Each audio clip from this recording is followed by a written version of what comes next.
வணக்கம். இப்போது வீதிகளில் நிறைய விபத்துக்கள் நடைபெறுகின்றன. இந்த வீதி விபத்துக்களுக்கு என்ன காரணம்னு நீங்கள் நினைக்கிறீங்க? ஒன்று வந்து அதிவேகமாக வாகனத்தை செலுத்துறது, அதிவேகமாக. இன்னொன்று மதுபாவனை அறிந்துவிட்டு வாகனத்தை செலுத்துறது, இன்னொன்று வீதி டிராஃபிக் ரூல்ஸை மீறி வாகனத்தை செலுத்துறது.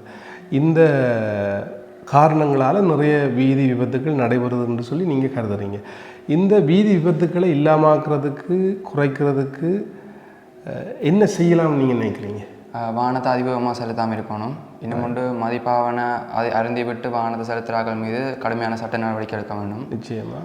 நீங்கள் மாணவர் என்ற ரீதியில் மாணவியர்கள் வீதிகளில் போய் வருகிற போது வீதி ஒழுங்குமுறைகளை முழுமையாக கடைபிடிக்கிறார்கள் என்று நீங்கள் நினைக்கிறீங்களா? இல்லை.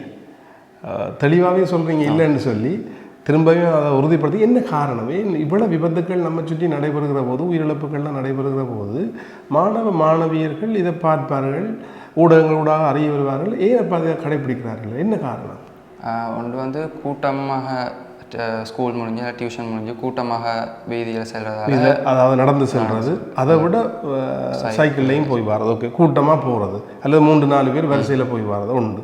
அப்போ இந்த பாடசாலைகளில் இந்த வீதி விபத்துகள் நடைபெறுவதை பற்றியும் அல்லது இந்த வீதி விபத்துகளை குறைக்கிறது சம்பந்தமான, இல்லாமல் ஆக்குவது சம்பந்தமான விழிப்புணர்வுகள் ஏற்படுத்தப்படுதா பாடசாலைகள் இதை பற்றி?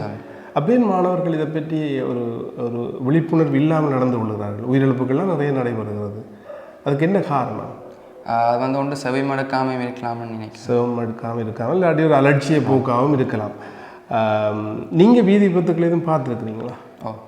எத்தனை வீதி விபத்துக்களை பார்த்துருப்பீங்க? ஒரு 5.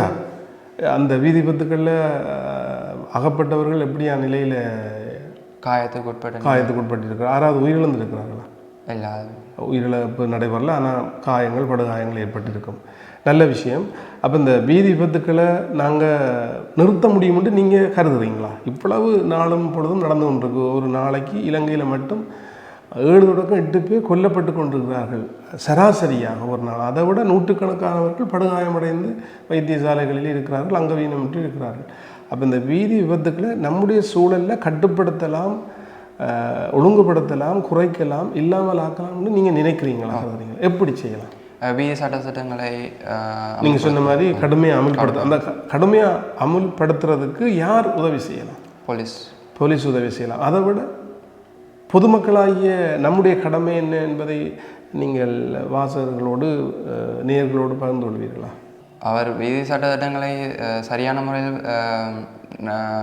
நடைமுறைப்படுத்தினார்கள் இருந்தால் இந்த வீதி விபத்துகள் நடைபெறும். அதாவது அரசும் அதை, அந்த வீதி ஒழுங்குகளை அமுல்படுத்த வேண்டும், அதே வேளையில் மக்களும் அதை கடைபிடிக்க வேண்டும்.